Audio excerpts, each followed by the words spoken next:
Hey everybody, hope you guys doing alright. So, first of all, I want to say that I've seen a number of very powerful celebrities, ones whom I like, speaking forth on the child trafficking situation and all the shitty stuff that's going on inside of Hollywood. So, my hat goes off to you guys, man. That's, I mean, that to me, that's a big stand. That's doing some really good shit for for God and for the kids and just righteousness in general, as well as putting yourselves, your lines, and your careers in jeopardy.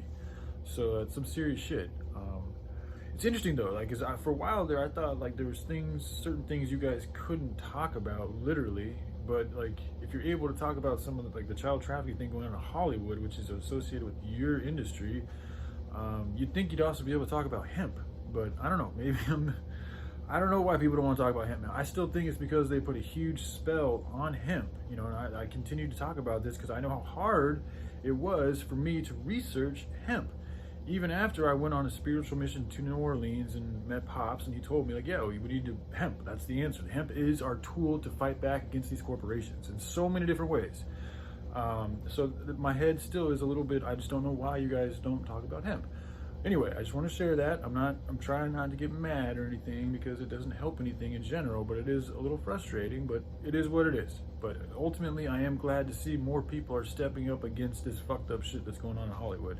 And not all Hollywood's bad. I love movies, man. As you guys see, I share movies all the time with you guys because I love movies. I grew up watching movies. That's one of my favorite pastimes, things to do is to watch movies. That's why I look up to a lot of you actors. I mean, I probably look up to you guys more than I should, but that's just part of me, and I'm learning to get over that. But anyway, one of the things I want to bring to y'all's attention, though, is the repercussions of you guys doing these things. And now there's this Devin Archer situation that I just learned about from David Nino Rodriguez, and shout out to him for sharing good information because I didn't even know that was going on. But apparently he's a former business partner of Hunter Biden, and he's going to be testifying on, I haven't gone into specifics, but he's testifying in something that seems to be stirring up. I mean, David Nino said it was like he's like the most wanted man in the world right now. So it's obviously something very big.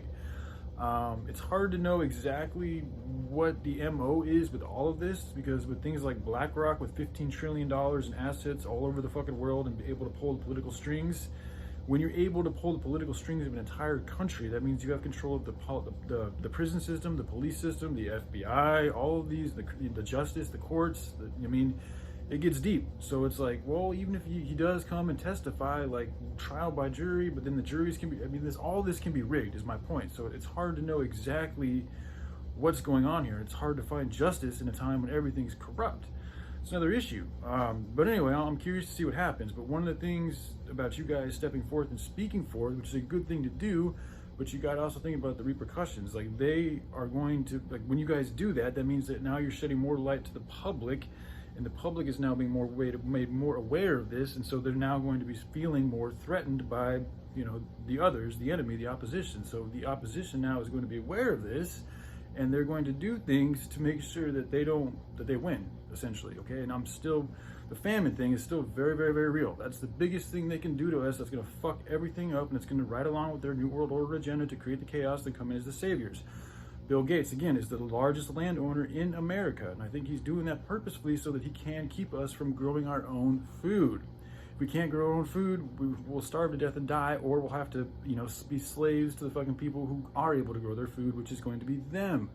So, for a lot of these celebrities, you guys have tons of money. So I'm assuming that y'all probably have stockpiles of fucking surpluses of goods just underneath your houses and mansions and all this shit. So y'all and your immediate family are going to be fine. So it might be hard for you guys to fathom, what's going to happen to the 290 other million or whatever, however many Americans and the other 8 billion human beings on the planet. When you guys keep pushing these people in that type of a way without us having a fallback plan for the normal, the 9-to-5ers, the people without millions of dollars in the bank accounts and surpluses of food all over the place. Because again, 85% of the people here in America are still dependent and living inside of these cities. So when they decide to pull the plug on the energy and the food, and water's a little bit easier to get, but they could still do ways to, do shit with the water. But without food, you're not gonna be, you can live a while, but you're gonna get weak as fuck. You're not gonna be able to do anything. And I think it could also drive you to go crazy. I know what it's like to be very hungry and have no money. It does things to your fucking mind. Hey Mark, I think your timer's going off. Oh, he's at Floyd's. Shit, I gotta go. But anyway, just think about that. Like the infrastructure, like they have control over it. So you guys keep pushing against them. They're the ones that are in control of this infrastructure that we're all dependent on. It would make sense in my mind that they would pull the plug in a retaliatory sense, or possibly they could pull the plug in a retaliatory sense, especially if you guys keep pushing on them, okay? Because their whole thing is against all of humanity. So if you guys are speaking up against things that they're doing towards humanity, that's like punching them in the face. So they're gonna fucking hit you back. So we got to plan for that. And not only should we plan for it, it's also just the right thing to do to develop a good infrastructure that's in good alignment, harmony with everything and everything. So, but all right, I love you guys. Y'all take care. All right, bye.